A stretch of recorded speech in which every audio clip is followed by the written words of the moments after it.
Muy buenas tardes, días a nuestros amigos que nos acompañan. Hoy vamos a tener el repaso de la lección de escuela sabática de esta semana, Encendidos con la Gloria de Dios. Para hacer esa introducción, este estudio, nos encontramos nuestro hermano Fernando y este servidor Edwin Guzmán, desde la iglesia Maranata. Queremos darle un cordial saludo a todos los que nos acompañan, a los que están con nosotros, y quiero invitarles a que antes de abrir la Biblia y de hacer la introducción a nuestro tema, le pidamos a Dios que sea el que nos dirija. Oremos. Padre Santo y Dios bondadoso, nuestro Creador, nuestro sustentador, nuestro Señor, para ti sea, Señor, la gloria y la honra por siempre. Y hoy queremos que te has tú guiando nuestro proceso de aprendizaje y abras nuestra mente, y tu Espíritu Santo sea el que nos guíe. Te lo suplicamos en el nombre grande, en el nombre que es sobre todo nombre, en Cristo Jesús. Amén. Amén. Amén. Amén. Mi hermano Fernando, cuénteme, ¿cómo le pareció esta semana? Bueno, buenas tardes, buenos días y buenas noches, donde quiera, en cualquier momento que podamos ver este video. Hermano Edwin, realmente es un remate de todo lo que nosotros hemos analizado durante este trimestre. Y nos parece que es verdaderamente importante el hecho de que al final todo se concentra en la gloria de Dios. Nosotros sabemos que la gloria de Dios es su carácter. Así que me gustaría, hermano, poder leer el texto de nuestra lección final de este trimestre, que está precisamente en el libro de Apocalipsis, capítulo 18, desde el versículo 1. Así que, ¿qué le parece, mi hermano, si lo leemos? Dice así: Después de esto, vi otro ángel que descendía del cielo con gran poder, y la tierra fue alumbrada con su gloria. Qué bello mensaje en ese pequeño versículo, ¿cierto? Un ángel que viene de Dios, ¿cierto? Que desciende del cielo e ilumina la tierra. Y dice que la ilumina, la alumbra con su gloria. Y eso es lo que nosotros vamos a analizar durante esta última lección de la escuela sabática. Hablar de la gloria, vamos a tratar de abordar un poco todo este gran tema de la gloria de Dios, pero enfocada precisamente en todo lo que tiene que ver con este conocimiento que hemos adquirido al final de este trimestre. De eso quería aportar a la conversación, Fernando. Precisamente nosotros venimos de hacer el repaso de ese Apocalipsis del mensaje de los tres ángeles, ¿no? En donde encontramos el juicio, donde encontramos esa verdad de la gracia, de la misericordia de Dios. El mensaje de los tres ángeles. El mensaje de los tres ángeles.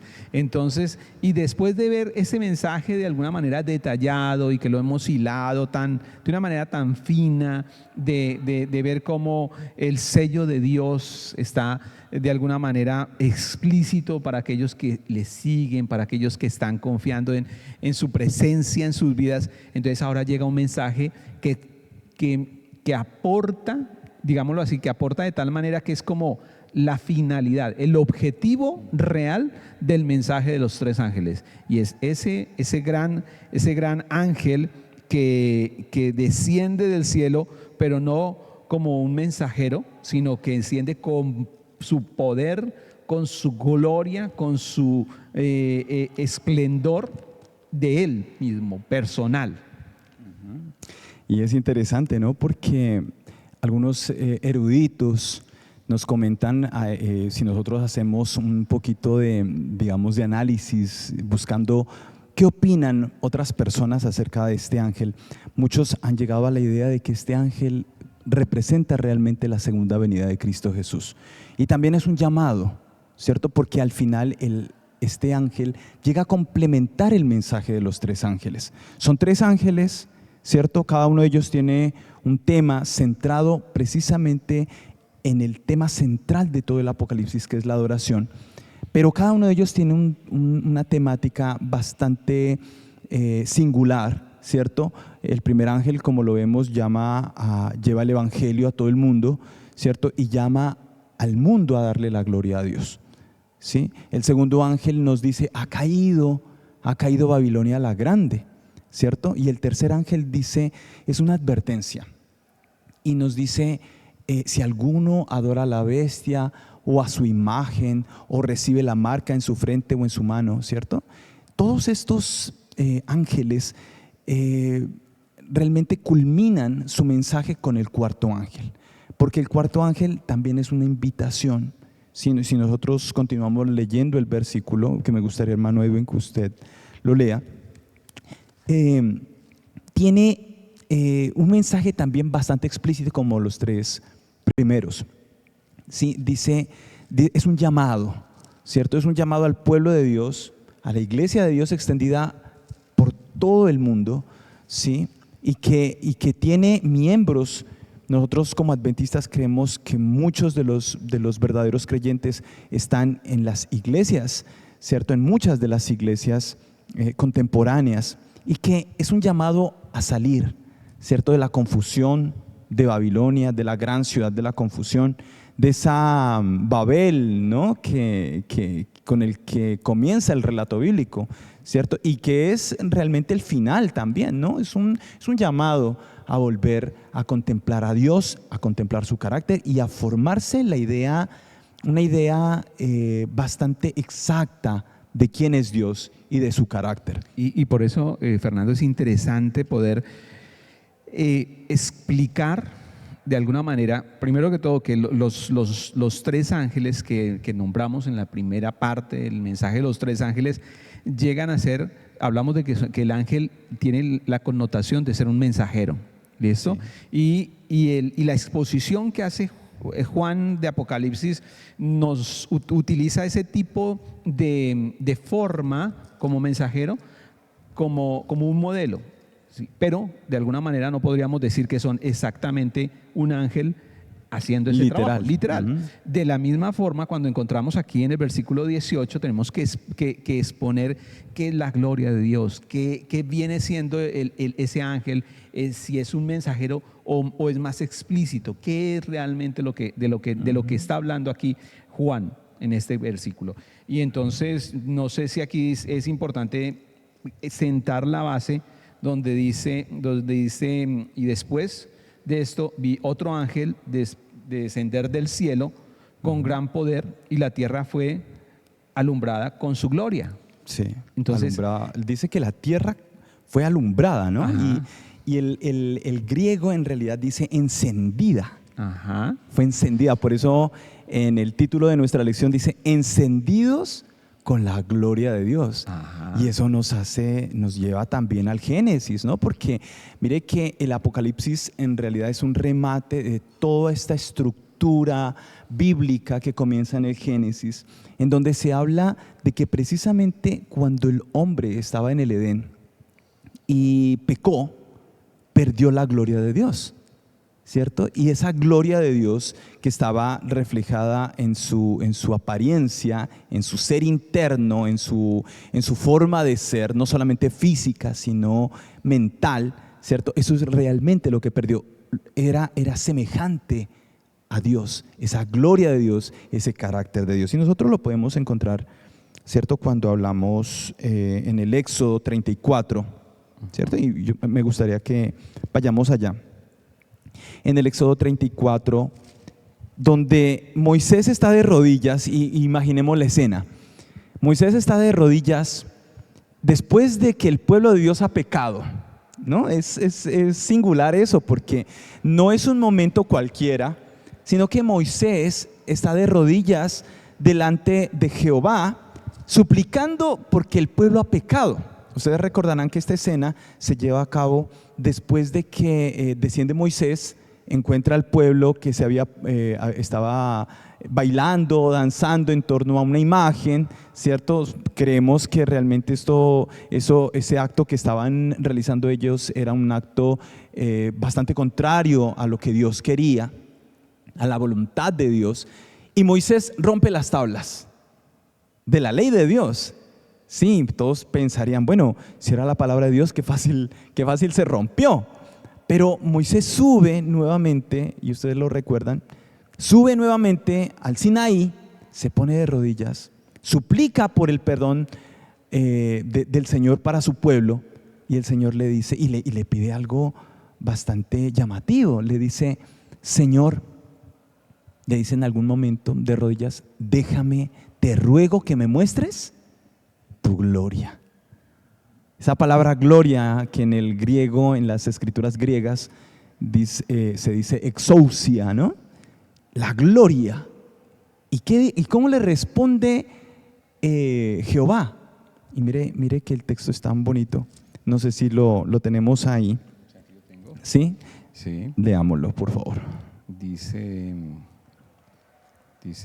pasando Jehová por delante de él, proclamó, Jehová, Jehová, fuerte, misericordioso y piadoso, tardo para la ira y grande en misericordia y verdad, que guarda misericordia a millares, que perdona la iniquidad, la rebelión, el pecado, y que de ningún modo tendrá por inocente al malvado, que visita la iniquidad de los padres sobre los hijos y los hijos de los hijos hasta la tercera y cuarta generación. Aquí hablamos de que Dios está revelando su nombre. Su carácter. Su carácter. Recuerden que el nombre representaba el carácter de alguien. Y entonces está representando su carácter. Entonces, ese carácter, esa gloria de Dios, ¿listo? Y el carácter de alguna manera termina siendo lo que la gente sabe de ti. Y lo que la gente sabe de ti es lo que te da gloria o lo que desecha tu nombre. Quería compartir con ustedes en algún momento la gloria de Dios, cómo termina siendo revelada, porque no es una luz fulgurante que nosotros vemos que brilla, sí, no es, y decimos, está algo llamativo, ¿no? Y entonces como brilla es la gloria de Dios. No, la gloria de Dios está representada en su carácter. Entonces, cuando dice que el ángel, leemos aquí y habla de un ángel que desciende del cielo y que ilumina con su gloria al mundo entero, ¿de qué está hablando verdaderamente? ¿Qué es lo que está representando allí?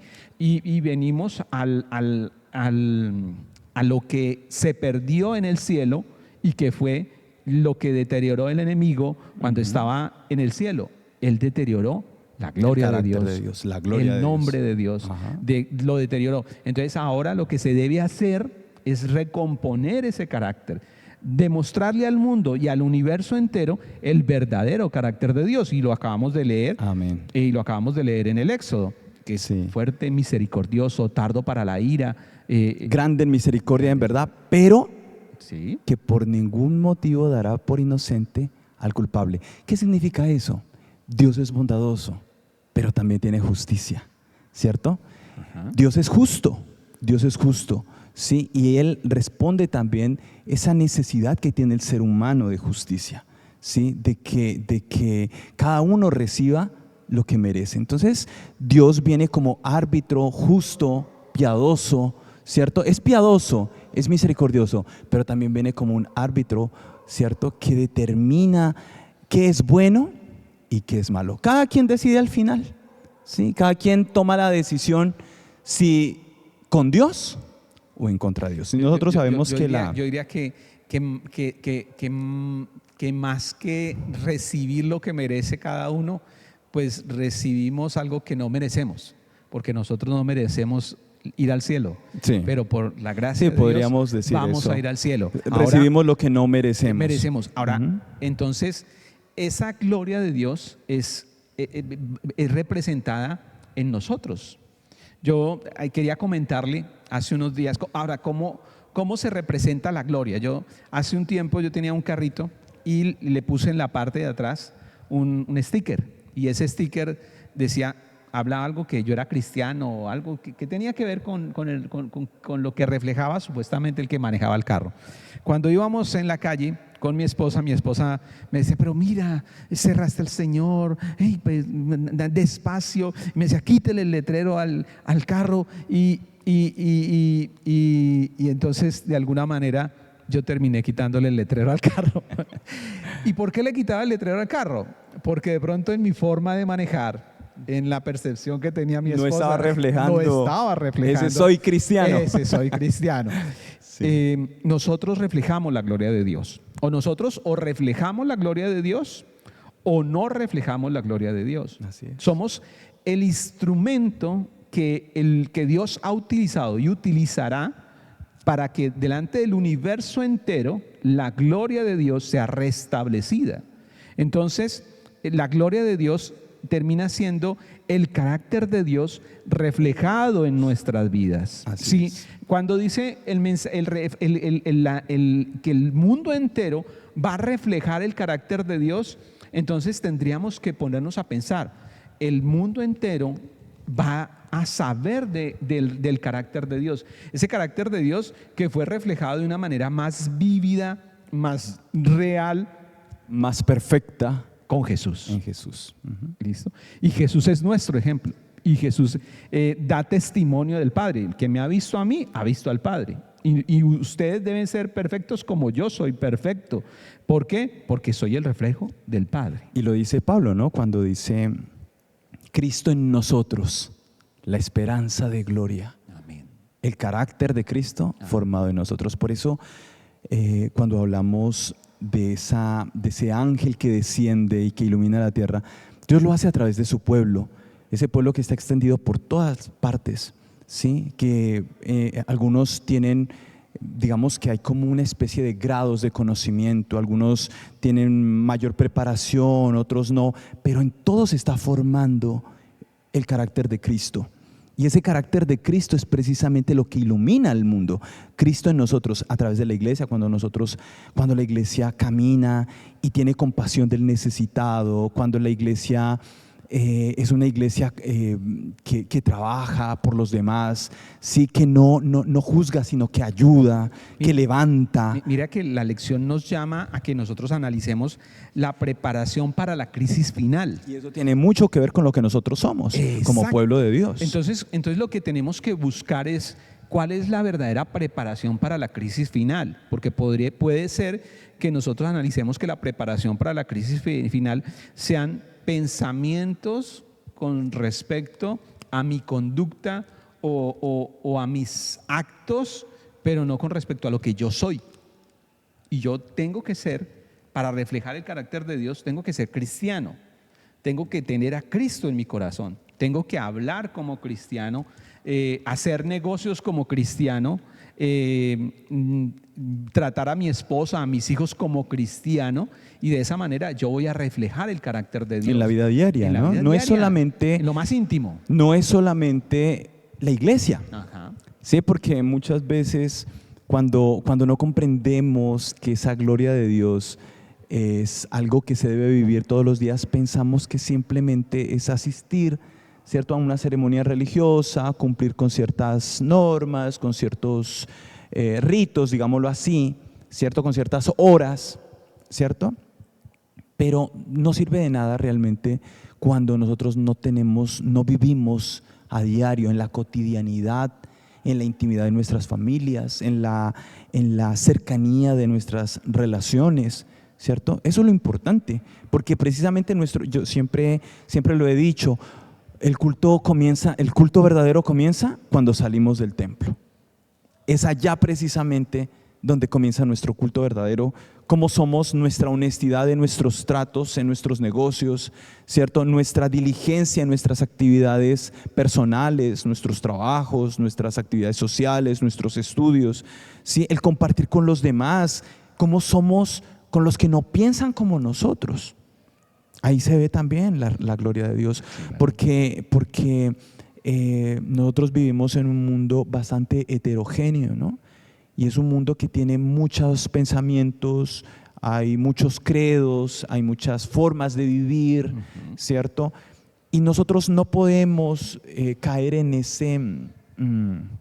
esa mala actitud de imponer, ¿cierto? La gente debe querer venir a Jesús, y van a venir a Jesús por eso precisamente, por nuestro carácter. Y eso es parte de la preparación final, ¿no? Porque todo este contexto, todo esto que lo hacemos es como el objetivo de todo el plan de redención. Entonces podríamos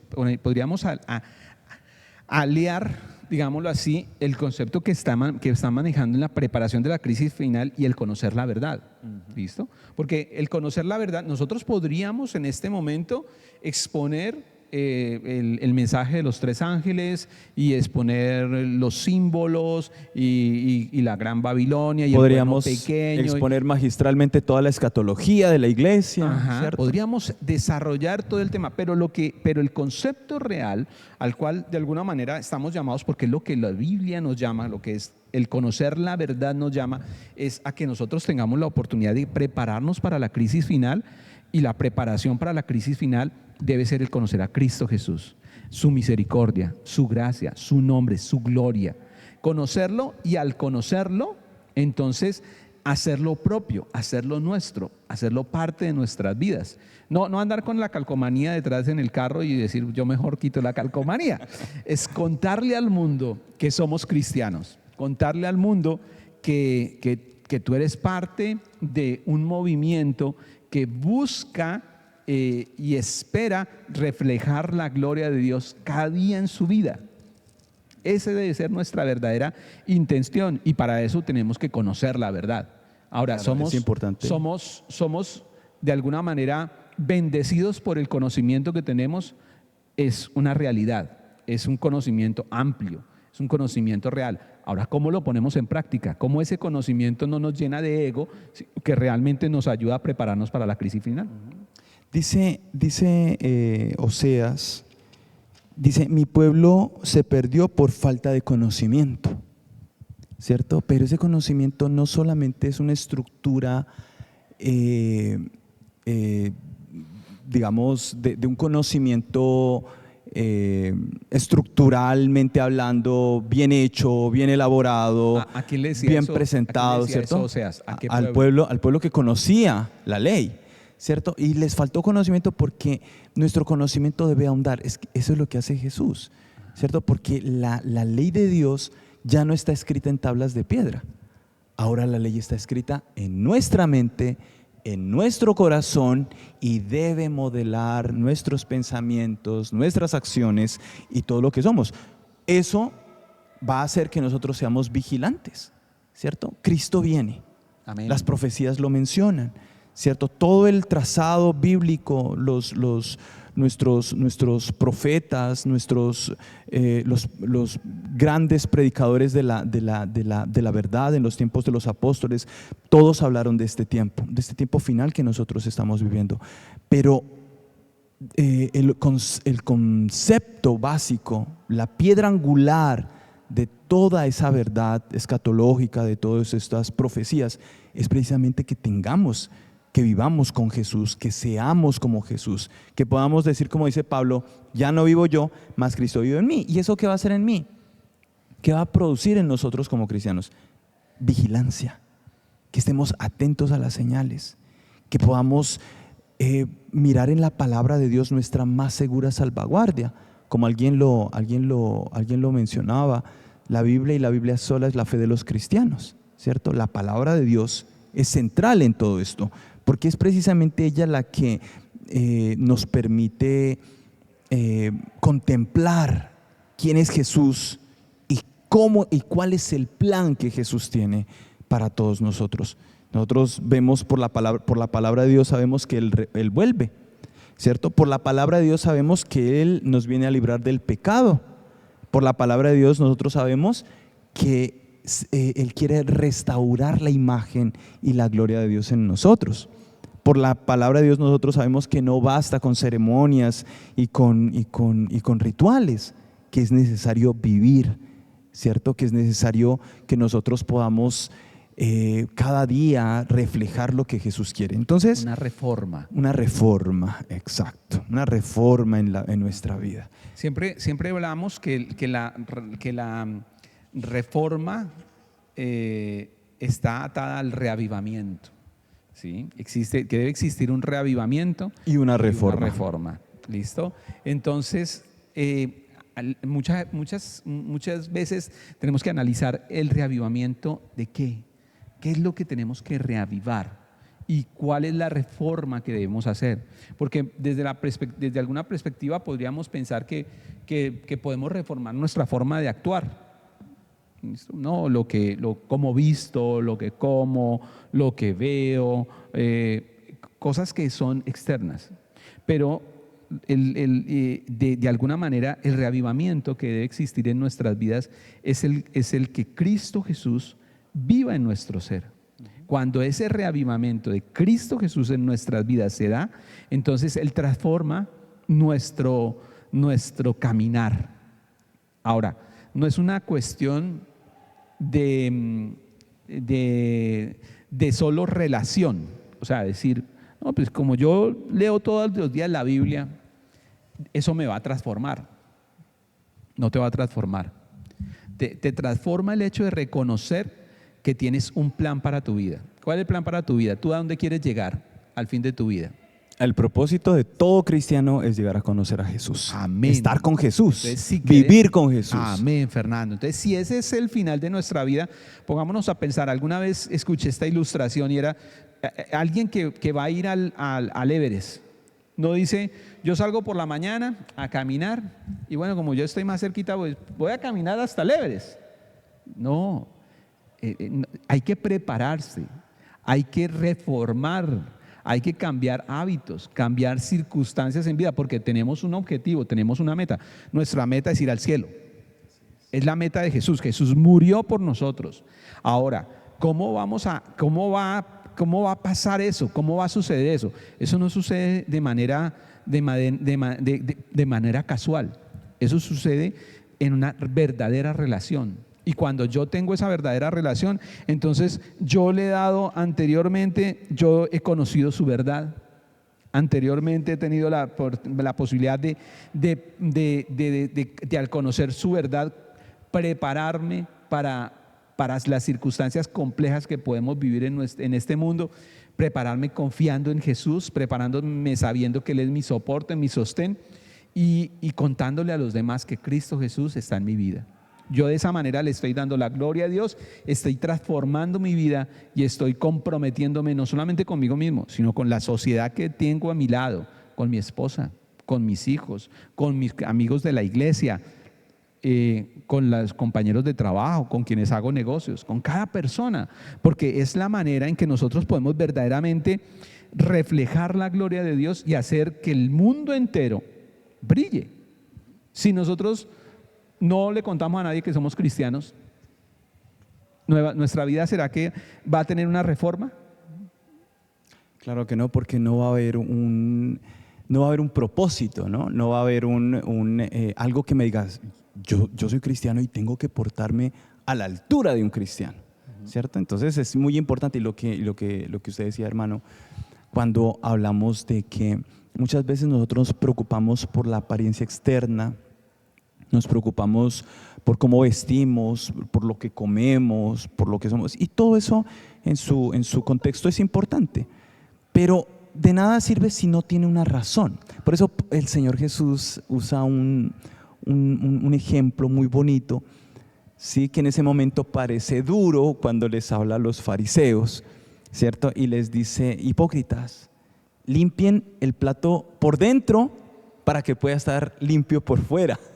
Entonces, todo lo que nosotros hacemos debe tener su raíz y el fundamento en lo que es Jesús para nosotros. Amén. Y eso surge de manera individual y cada uno en su edad, ¿no? Porque no podemos imponer, muchas veces nosotros exigimos más del otro, más de nuestro hermano, ¿cierto? Y le exigimos y le decimos y quizás le juzgamos, ¿cierto? Y le ponemos la vara bastante alta, ¿sí?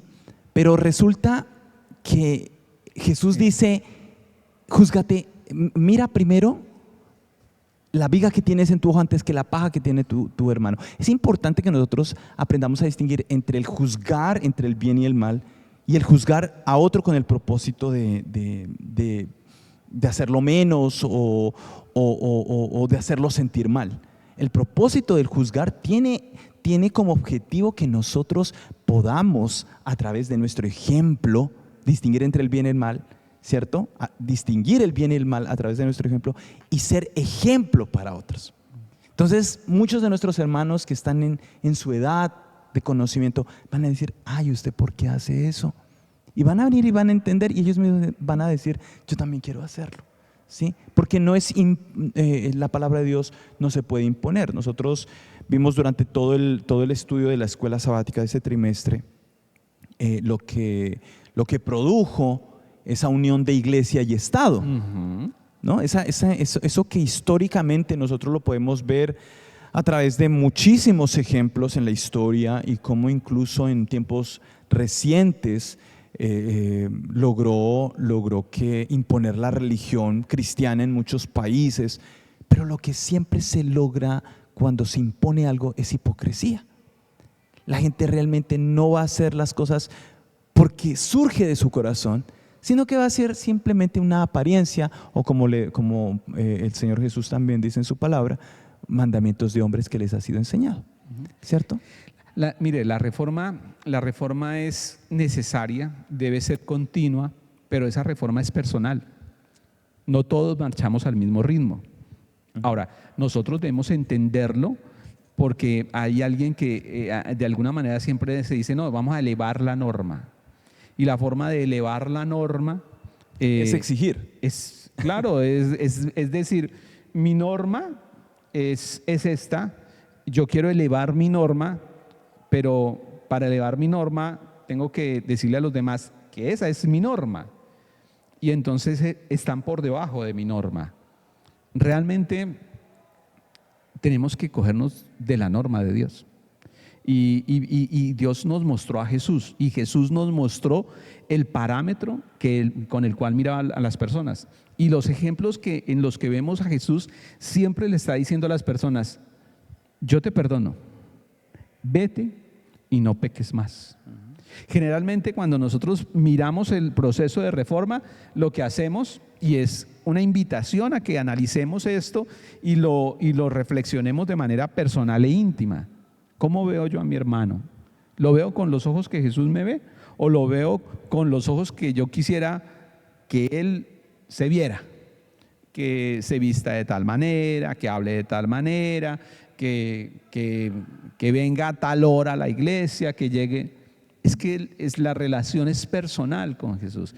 Y muchas veces usted puede ver gente que llegue a la iglesia a las 8 de la mañana, pero que lo haga porque tiene un sentido de venir a las 8 de la mañana y de pronto incluso mirar quiénes no están a las 8 de la mañana, pero no porque tengan la relación con Jesús que Él quiere que tengamos. Y esa relación que muestra Jesús es una relación siempre de misericordia. Así es. Misericordia.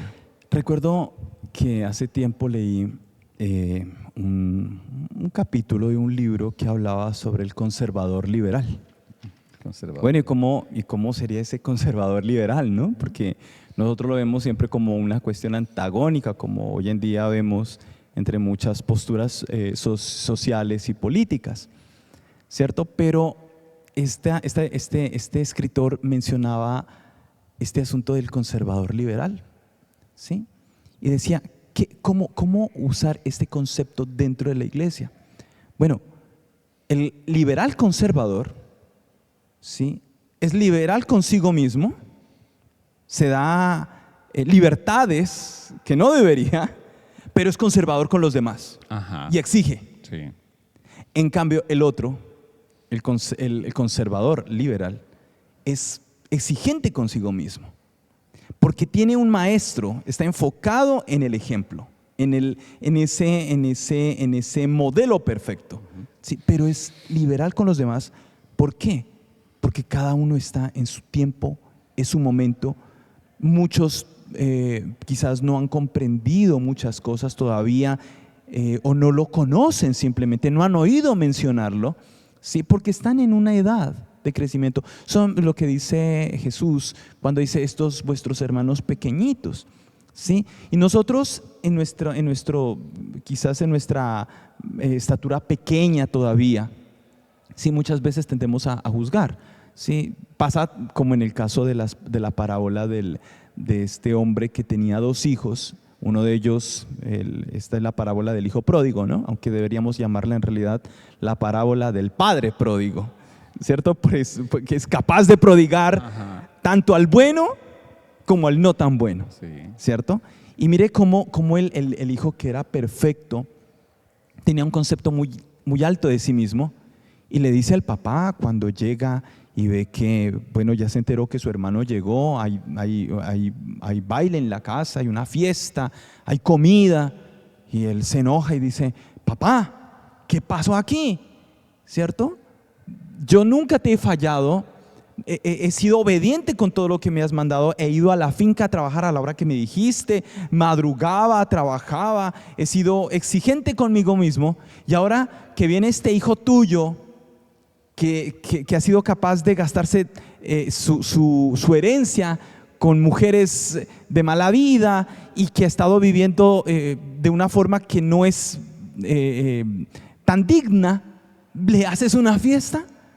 Y entonces el padre pródigo le dice: hijo mío, tú siempre has estado conmigo y todo lo que tengo es tuyo, todo lo que tengo es tuyo, pero este hijo, es tu hermano, se había ido y ahora ha vuelto, ¿sí? Había muerto y ha resucitado.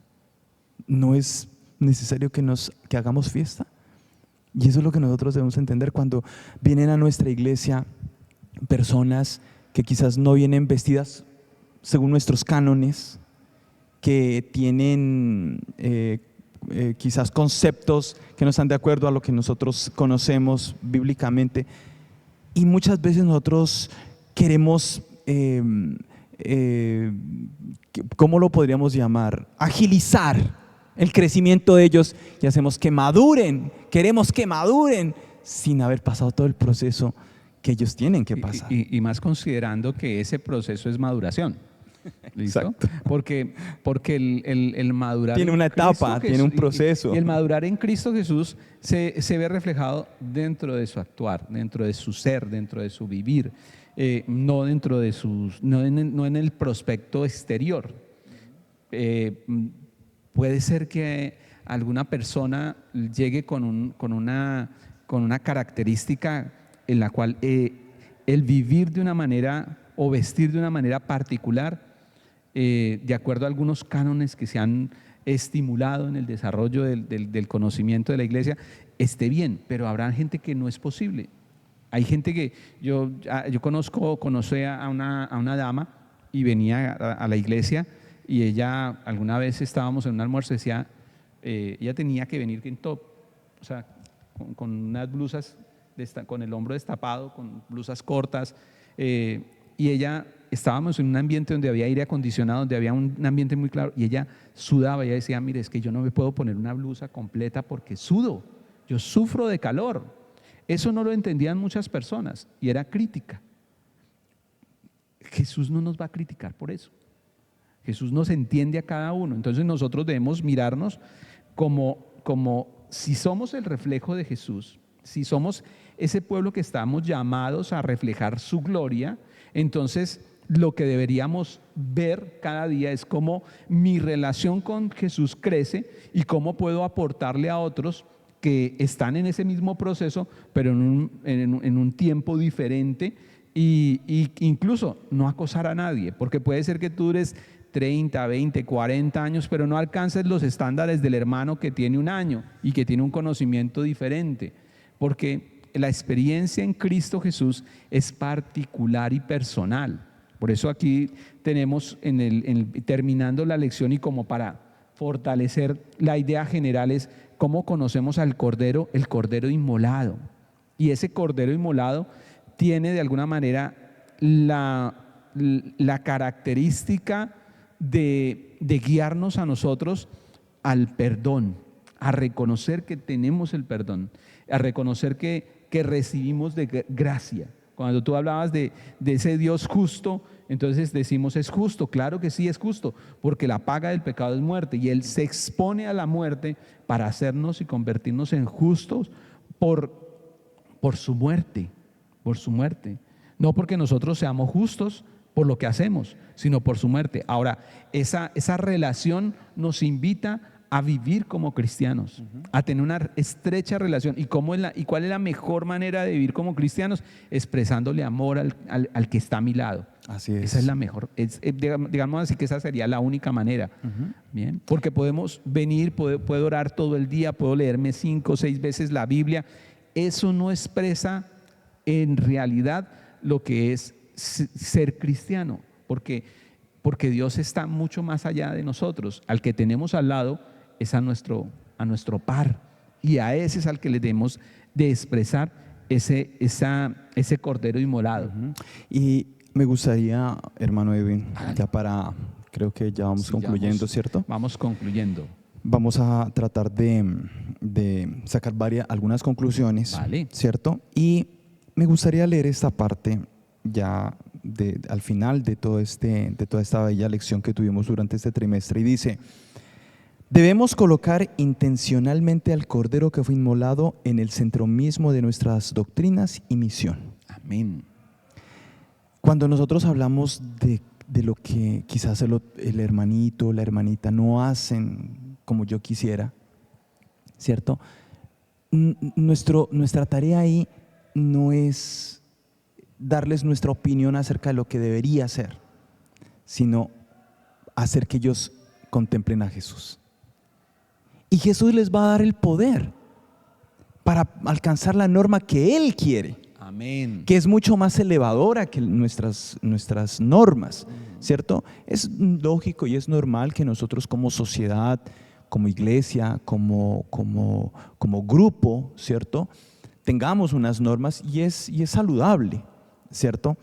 Pero esas normas no se pueden lograr si no hacemos de Cristo, ¿cierto?, nuestro centro. Y además, cuando la gente contempla a Jesús, va a superar eso.